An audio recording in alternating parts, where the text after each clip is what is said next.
There is a very old ritual in politics, older than the internet, older than cable news, older than conservative think tanks with merch drops.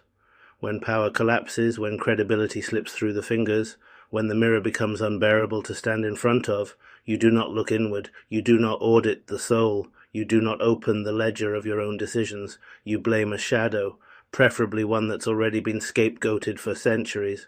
And here we are, Candace Owens, once the darling daughter of conservative media, now standing in the ruins of her own political brand, pointing her finger at TPUSA and the Jews, and saying, "This is why Charlie Kirk is dead." That sentence alone should make the room go cold, not because it's bold, not because it's edgy, not because it's brave, but because it is the most exhausted ideological move in human history, dressed up in streaming quality audio and monetized outrage. This isn't a revelation, this is a regression. The invention of a political daughter. Let's rewind.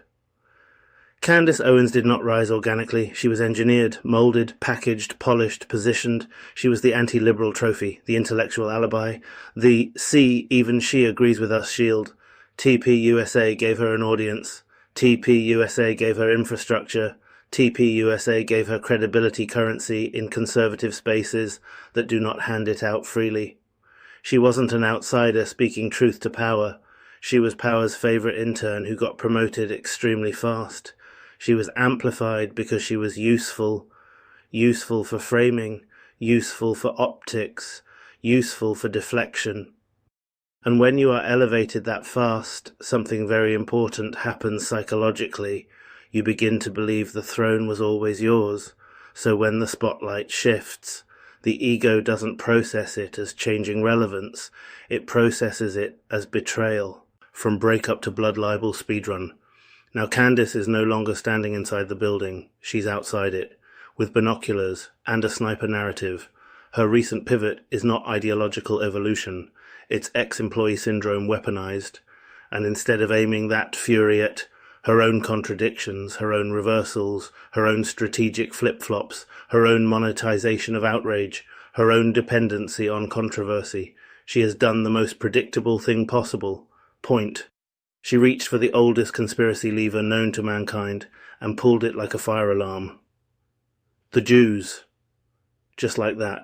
No qualification, no evidence, no restraint, no historical literacy, just vibes and venom.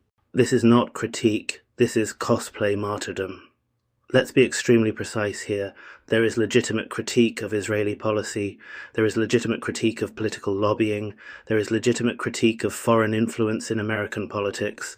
What Candace is doing is none of that. She is not naming legislation, she is not naming donors, she is not naming policy pipelines, she is naming an entire people. That is not analysis, that is collective guilt mythology. That is how pogrom language begins. That is how mobs get justification. That is how history reloads a gun it said it retired. She is not speaking truth to power. She's outsourcing her collapse to a faceless enemy because accountability burns hotter than hatred. Charlie Kirk has become a props department. Here is the most grotesque part of this entire pivot. Charlie Kirk is no longer a human being in Candace Owens' narrative. He is a symbol, a weapon, a plot device. His death, whatever its circumstances, has been transformed into engagement fuel, narrative escalation, personal revenge infrastructure. This is not honoring the dead. This is skinning tragedy and wearing it as a storyline. She isn't mourning, she's multi-streaming grief. And there is something deeply predatory about turning someone's death into proof of your own persecution complex. The career arc of permanent escape. Candace Owens has never stayed long enough in any ideological house to be accountable for what happened inside it. She did not become conservative by intellectual metamorphosis. She became conservative by strategic rebirth. Each pivot is marketed as, "I finally see the truth." Each collapse is reframed as, "They silenced me." Each contradiction is rebranded as, "I evolved." Eventually the lie becomes too heavy to carry, so when the mirror cracks, she shatters the room instead. The algorithm reward loop of extremity. This is not just psychological, it's economic. Quiet takes do not pay. Nuance does not go viral. Humility does not trend, but rage does, scandal does, accusation does, naming an enemy does. And when you've maxed out the feminists, the left, the right, the establishment, the deep state, the media, the universities, the corporations, there is only one final boss left to summon in the conspiracy economy, and she summoned it. This is not bravery. This is cowardice with a megaphone. Bravery would be, I helped build a machine I no longer believe in. I was wrong. I chased validation and lost myself. I contributed to something I now regret. But she didn't choose that. She chose, I was betrayed by forces ancient and omnipotent. I am the victim of historical villains. My fall was not gravity, it was a plot. That is not a reckoning. That is a bedtime story for a wounded ego. What makes this dangerous is not Candace Owens alone.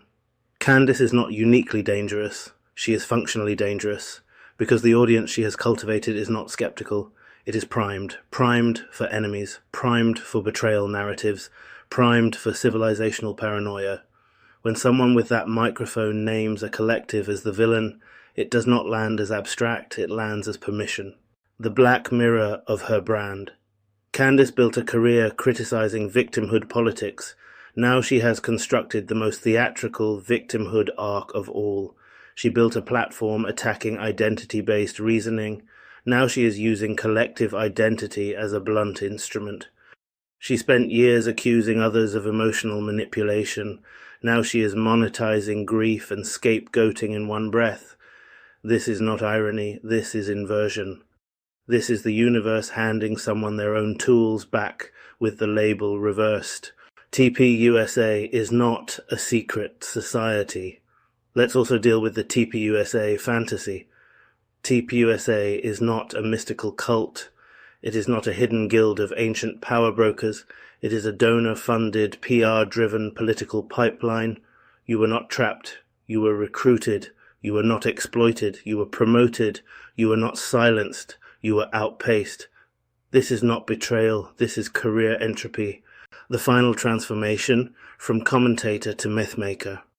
Candace Owens is no longer operating in politics.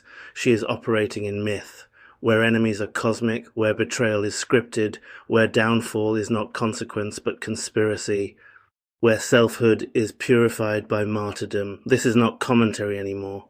This is political folklore creation. The line that should never be crossed was crossed casually. Blaming Jewish people collectively for a death is not just irresponsible. It is the activation of a narrative that has historically required genocide to be disproven. You do not casually walk into that room. You do not joke in that corner. You do not experiment with that fire. And yet she did, as if history were optional reading, as if consequences were cosmetic, as if blood were just another plot element. And here is the uncomfortable truth. Candace Owens is not strong enough to survive her own myth without creating villains. She does not feed on stability. She feeds on antagonism. Without enemies, she has no narrative engine. Without betrayal, she has no drama. Without persecution, she has no justification for her contradictions. Point. So, the enemies must grow. They must become abstract. They must become ancient. They must become eternal. That is the only way the story stays alive. Charlie Kirk deserved silence, not symbolism. Whatever one thinks of Charlie Kirk politically, his death should not be repurposed into someone else's revenge arc. He is not a chess piece. He is not a warning sign. He is not a narrative ladder. There is a special kind of moral corrosion required to look at a funeral and see a branding opportunity. The end of this arc will not be redemption. It will not be vindication. It will not be restoration, because conspiracy escalation only has one destination: isolation. When everyone becomes an enemy, there is no ally left to shield you from your own collapse. And the algorithm does not mourn, it only refreshes. So what are we really watching? We are watching a brand break apart in public, a pundit run out of ideological runway, a performer collapse into the character they created to survive. Not a truth teller, not a rebel, not a dissident. A woman sprinting from the bill of her own decisions. This moment is not about Jewish people. It is not about TPUSA. It is not even really about Charlie Kirk. It is about what happens when grievance becomes identity and ego requires a villain to remain coherent. It is about what happens when a personality built on provocation eventually provokes itself into a corner with no exit sign. Candace Owens is not exposing a conspiracy. She is exposing the architecture of her own undoing. Streamed, monetized, and the timeline, as always, is watching with the same expression it wears when inconsistency pretends to be prophecy. Unreadable, unsparing, unmoved, not left, not right, just real.